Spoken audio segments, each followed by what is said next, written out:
ஒரு ஆண் ஒரு பெண்ணுக்கு மிக முக்கியமாக கொடுக்க வேண்டியது இன்றைய காலத்திலே கொடுக்க மறப்பது நேரம். குடும்ப வாழ்க்கையில பெரும்பான்மையான மக்கள் நேரம் கொடுக்கிறதே இல்லை.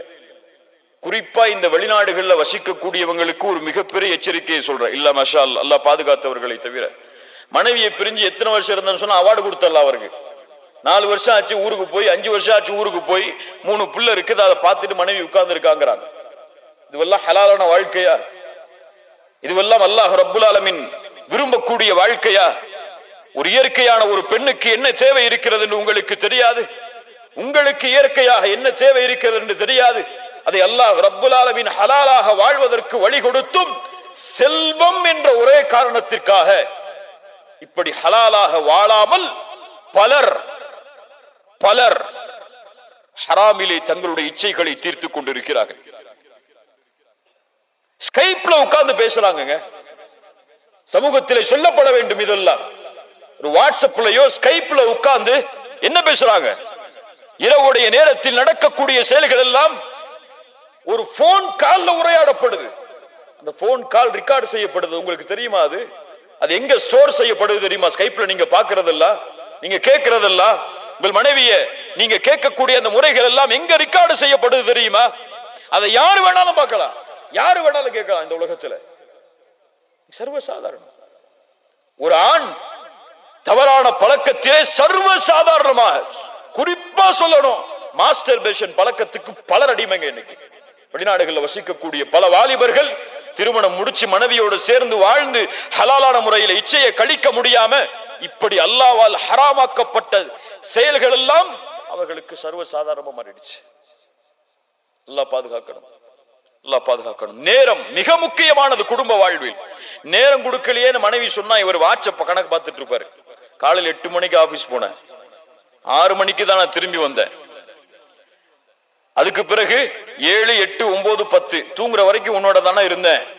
10 மணி நேரம் உனக்கு, 12 மணி நேரம் ஆபீஸ்க்கு, மீது உள்ளதான தூக்கம். ஏன் நேரம் கொடுக்கலன்னு சொல்ற? ஒரு பெண் இந்த நேரத்தை விரும்பல.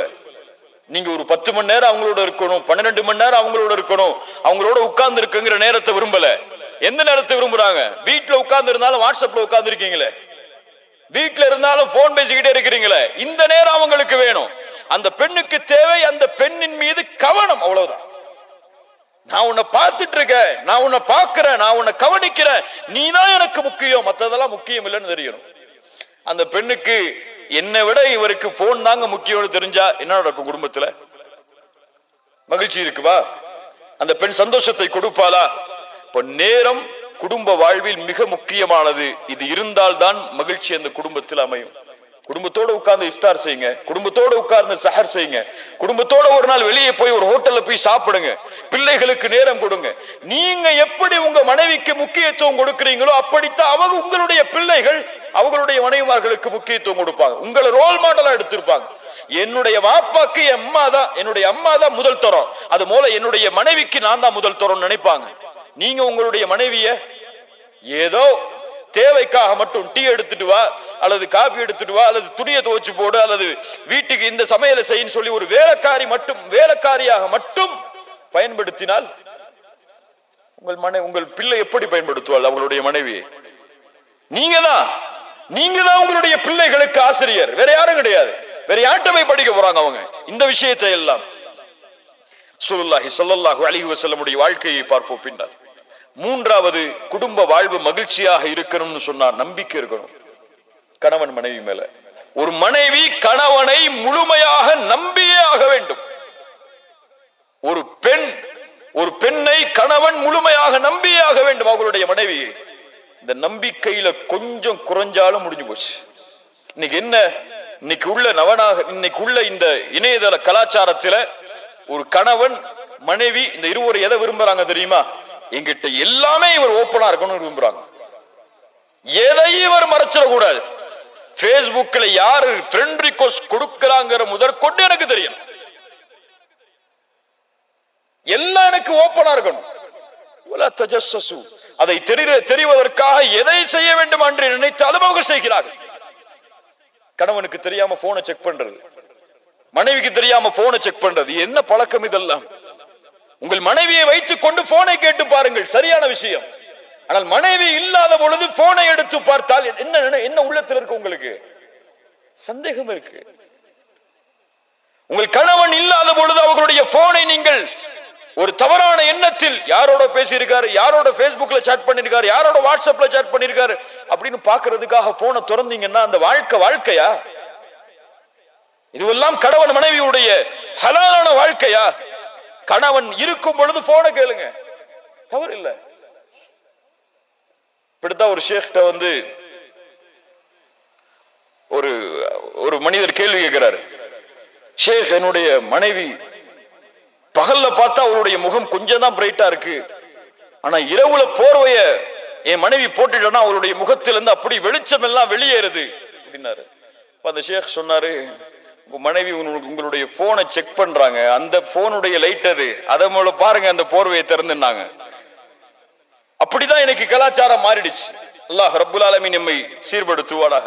கண்ணியத்துக்குரியவர்களே, இப்படி நம்பிக்கை கணவன் மனைவி இடத்திலே பரிமாறப்பட வேண்டும். அப்படி கணவன் மனைவி நான் ஓப்பனா இருக்க தேவையில்லை. மனைவி என்ன பத்தி என்ன தெரியணும், அந்த பெண்ணுக்கு என்ன பத்தி என்ன தெரிஞ்சிருக்கணும், அதெல்லாம் அந்த பெண் தானே, அவ மனைவி அவளுக்கு என்ன தெரிஞ்சிருக்கணுமோ அதான் தெரிஞ்சிருக்கணும் நினைச்சா அதுவும் தப்புதான். இன்னும் பல பேருக்கு நம்ம இடத்துல நம்ம எவ்வளவு சம்பளம் வாங்குறோம் நம்ம மனைவிக்கு தெரியாது, மறைச்சு வச்சிருக்கோம். ஏன்? அதுல ஒரு காரணமும் இருக்கு. 2 பவுன் 4 பவுன் அடுத்த மாசம் மாறிடும். ஆனால் வெளிப்படுத்த வேண்டிய விஷயங்கள் எல்லாம் வெளிப்படுத்த முக்கியத்துவமே இல்லை. ஒரு மனைவிங்கிறவர் தன்னுடைய வாழ்க்கையில நெருக்கமானவள், தன் கஷ்டத்தையும் இன்பத்தையும் பகிர்வதற்கு நெருக்கமானவள் என்ற உறவே இல்லை. ரசூலுல்லாஹி ஸல்லல்லாஹு அலைஹி வஸல்லம் ஜிப்ரீல் அலைஹிஸ்ஸலாமை நேரடியாக பார்க்கிறார்கள். ஹிராவுடைய குகையில் பார்த்தவுடன் பதட்டம் ஏற்பட்டு வஹி இறங்கியதற்கு பிறகு யாரிடத்திலே ஓடுகிறார்கள்? கதீஜா ரலியல்லாஹு அன்ஹாவிடத்தில். சொன்ன என்ன நடந்தது என்பதை அந்த போர்வையை போற்றி நிதானமானதற்கு பிறகு வெளிப்படுத்துகிறார்கள். இதுதான் நடந்துச்சுன்னு சொல்லி யார முதன்மையாக்குனாங்க? அல்லாஹ்வுடைய ரசூல் ஸல்லல்லாஹு அலைஹி வஸல்லம் தங்களுடைய மனைவிய தங்களுடைய கஷ்டத்துக்கு தீர்வு வீட்டில் இருக்குன்னு நினைச்சாங்க. ஆனா இன்னைக்கு நமக்கு அப்படி இல்லை முதன்மை. நம்ம கஷ்டத்துக்கு தீர்வுனா நம்ம ஃப்ரெண்டுக்கு கால் பண்ணுவோம், வேற யாராவது நமக்கு தெரிஞ்சவங்க தான் கால் பண்ணுவோம். மனைவியா அதெல்லாம் ஒண்ணும் இல்லமா நல்லதா இருக்கன்னு விட்டுருவோம். மனைவியா அதெல்லாம் ஒண்ணும் இல்ல நல்லதாங்க இருக்கேனா அப்படின்னு விட்டுருவாங்க.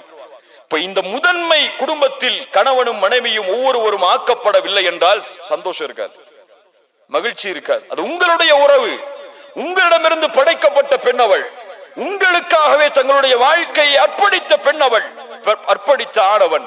இந்த உணர்வு இந்த இருவருக்கும் மத்தியிலே பகிரப்பட வேண்டும்.